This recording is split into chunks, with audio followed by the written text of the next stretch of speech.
Bonjour, bienvenue chez Cheichi Bonsai, deuxième vidéo en français. On va faire maintenant toutes les vidéos que je fais, j'essaie de faire en différentes langues, ça veut dire qu'en futur vous avez toutes les vidéos aussi en français. Aujourd'hui, c'est quoi le thème d'aujourd'hui? Qu'est-ce qu'on va regarder aujourd'hui? Je veux regarder deux choses. Mais avant de parler de ça, je veux donner 2-3 informations importantes pour vous, comme ça vous êtes au courant, comme ça fonctionne avec les vidéos. Alors, je fais les vidéos en 4-5 langues. Ça veut dire, au début, je explique qu'est-ce que c'est le thème, qu'est-ce qu'on va travailler, j'explique toutes les choses que je veux dire, je montre peut-être les choses directes sur le bonsaï, et à la fin, je fais le travail. Qu'est-ce que ça veut dire ça? Comme ça, je peux expliquer ça en différentes langues avant de faire le travail. Parce que après le travail, c'est difficile d'expliquer une autre langue. Qu'est-ce que je veux faire? Il manque la moitié de bonsaï, l'essence. Alors, ça va fonctionner comme ça. J'explique le travail. Après, on fait le travail. J'essaye de faire un mix de tout le travail comme ça qu'on voit bien qu'est-ce que je fais. Et après, à la fin, on regarde une autre fois comme il est resté. Ça, c'est un nouveau channel de YouTube. Je commençais à faire les vidéos au début en allemand. Et là, j'ai expliqué aussi qu'on arrive à 500 abos sur cette channel. Et on va faire comme un concours, un tirage au sort. Ça veut dire que je dois commencer à préparer déjà plus ou moins. J'espère que je peux organiser ça dans les prochaines semaines. On va tirer au sort 5 souscripteurs. Il va recevoir de mon côté un petit cadeau. Aujourd'hui, je suis ici avec mon Shohin Tselkova. Et voilà, on va parler un peu de cette Shohin. On va parler de c'est quoi un Shohin. Et après, on va parler de la Tselkova. Je vais expliquer qu'est-ce qu'on va faire à la Tselkova et pourquoi que je fais le travail. Je pense qu'on va commencer avec Shohin. C'est quoi Shohin? Shohin, c'est le nom pour classifier la grandesse d'une bonsaï. Il y a différents noms et qu'il existe pour classifier ça. Shohin, ça veut dire petite chose. C'est petit déjà, mais il y a encore d'autres catégories qui sont encore plus petites que Shohin. Ça veut dire il existe le Shohin, que c'est ça plus ou moins comme grandesse. Après il existe encore Mame. Après il encore existe Shito. Et après il y a encore le plus petit de tout, c'est le Keshitsubo. Ça c'est comme ça petit. Ça c'est vraiment plus petit que 5 cm, ou plus petit de 3 cm, c'est plus ou moins 3 cm l'arbre avec et après le pot il est encore plus petit, on le peut avoir un petit dit. C'est quoi Shohin? Les grandesses de Shohin? Je peux dire que normalement il n'y a pas une grandesse fixée. Alors c'est ça pourquoi qu'il y a beaucoup de discussions entre les Shohin, que quelqu'un il dit non c'est 20 cm, l'autre il dit non c'est 19, non c'est 23. C'est pas écrit 20, 19, il n'y a pas un chiffre dedans. C'est seulement écrit que qu'on le doit avoir dans une main. Un Shohin on le peut avoir dans une main. Ça veut dire que comme ça, dans une main, c'est une Shohin. Une Mame, c'est après, ici, hein, cette partie de la main. Un Shito, c'est les dits. Et le Keshitsubo, c'est vraiment le plus haut. C'est plus ou moins ça, c'est fixé. Mais c'est pas fixé vraiment dans les rules. C'est pas vraiment fixé un chiffre dedans. Et c'est ça pourquoi que les gens... on écoute différents chiffres. Si on parle de Shohin, quelqu'un il dit 20, l'autre il dit 22, l'autre il dit 19. Voilà. La catégorie plus grande de ça, c'est après Komono. Et après il y a encore comme ça va encore. Mais aujourd'hui je ne veux pas parler de toutes les grandesses, sinon on va parler de ça qu'on va travailler. Et ça c'est un Shohin. Le Shohin, c'est quoi la différence entre un Shohin et par exemple on dit un bonsaï normal de la normale grandesse? La différence c'est que c'est tout plus compact. Ça veut dire que par exemple on coupe à 3 bourgons. Alors je pense qu'on dit bourgon. mais je suis pas sûr. Hein. Alors chez les shohin, on laisse seulement une et on taille et on coupe. Parce que sinon, ça prend trop volume et ça grandit trop et on sort de la grandesse shohin. On peut dire aussi que plus grand l'arbre il est, logiquement plus de branches l'arbre il a. Et plus petit, moins de branches on a besoin pour cet arbre. Et chez le shohin, c'est aussi comme ça normalement. On n'a pas la même quantité de branches comme par exemple chez un exemplaire plus grand. Parce que chaque branche il a besoin de quand même sa place et on n'a pas beaucoup de place chez les shohin. Alors à la fin tu as 1, 2, 3 branches ou 4 branches et avec ça tu fais tout l'arbre shohin en essence. Chez les shohin c'est aussi tout plus détaillé, ça veut dire les détails ça prend plus parce que comme c'est tout petit alors on doit faire tout détaillé.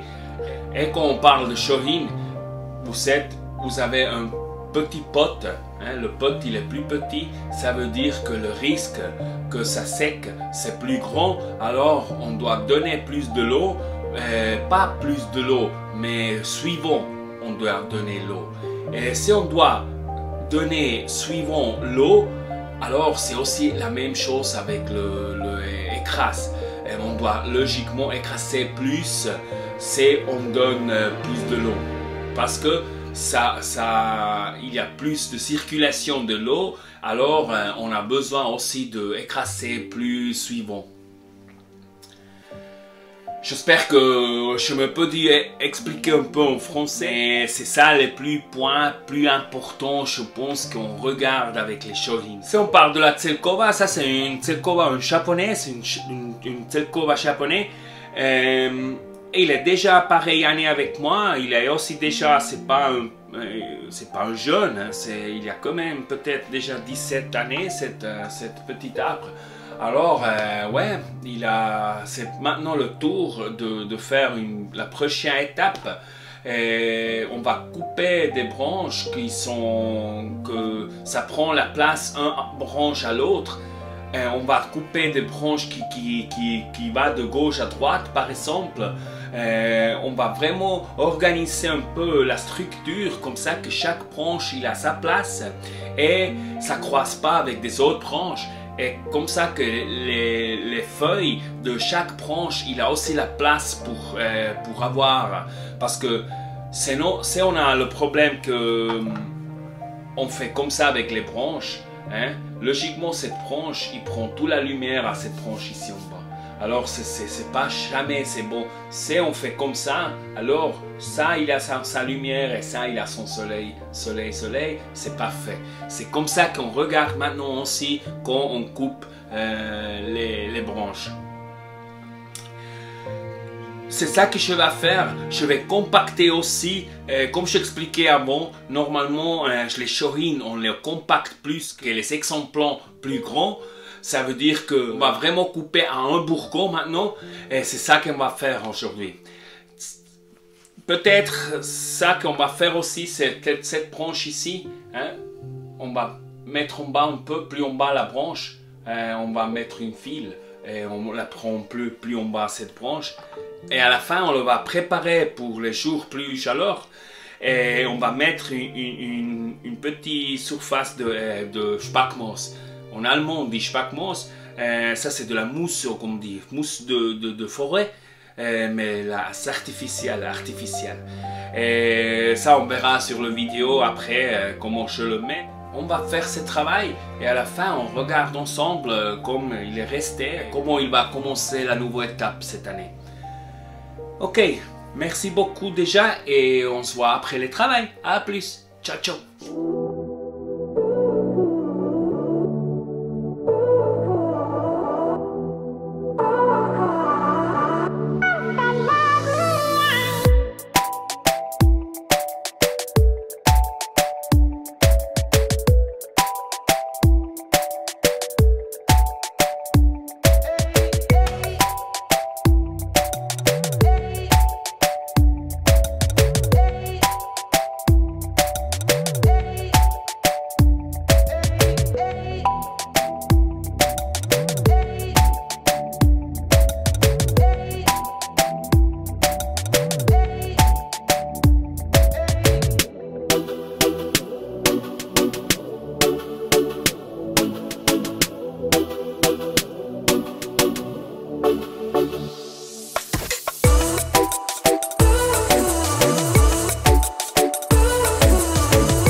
Voilà, on a fini pour le moment, parce qu'on n'a jamais fini avec une bonsaï, mais pour le moment, on a fini. Et comme ça, on le laisse, on va comme ça dans la saison. Ouais, je fais ça avec le fil ici. Je n'ai pas trouvé l'autre fil. Normalement, je fais ce travail avec une fil pour plus, comme ça on ne voit pas. Mais je ne l'ai pas trouvé, alors je le fais comme ça que ça va plus vite. Je n'ai pas voulu chercher. Je mets la protection toujours un peu quand je fais de tirage. Je mets toujours la protection comme ça que le fil il va pas directement dans la branche. Je mets en bas le Spackmos, comme on dit en allemand. Je ne sais pas comment on dit en français, sinon vous pouvez écrire ça dans les commentaires. Je mets ça, je poussais, je pressais ça comme ça que c'est le vent qui vient. C'est pas que ça vole, ça aide que ça reste plus humide dans le pot, et ça aide aussi à moi que je ne dois pas donner assez fois à la journée de l'eau, parce que comme c'est très petit, alors la consommation il est plus vite chez un comme ça qu'une qui a une pote comme ça. Alors comme ça, avec ça aide pour les jours plus chaleur. Pour moi, pas que je dois venir 2 fois au jour ou 3 fois au jour à donner de l'eau. Je coupais aussi des branches que c'est pas que c'est en trop ou un sur l'autre que je n'ai pas besoin. Il y a encore une branche que je suis pas content que dans le moment que je peux on la coupe aussi. Et c'est ces branches ici qui vient de ici, il vient comme ça haut. C'est cette branche ici, mais je coupais déjà une qui a de cette place ici. Si je coupe ça aussi, je fais beaucoup de trous ici, et c'est pas nécessaire de faire maintenant ce travail. Je laisse encore pousser un peu les autres branches à côté. Avec cette branche après, je peux aussi fermer ici un peu ces trous. Et de ces moments que je vois que je suis assez volume avec les autres branches pour fermer ces trous, je le coupe. Bon, ça c'est un peu le thème Shohin, et avec le travail que je fais sur ma Tselkova, logiquement je mets de la protection pour après de couper les branches, comme ça que ça entre pas quelque chose, bactéries ou des autres choses. Comme ça qu'on est sûr et on peut commencer vraiment bien la saison. C'est pas encore la structure finale, mais on arrive déjà à voir les finales, premières structures, premières branches. Il y a encore 1, 2 que je suis pas sûr comme j'expliquais avant, mais sinon on arrive. C'est toujours une progression. Bon, merci à tout le monde, bonne soirée. À la prochaine vidéo. Ciao, ciao.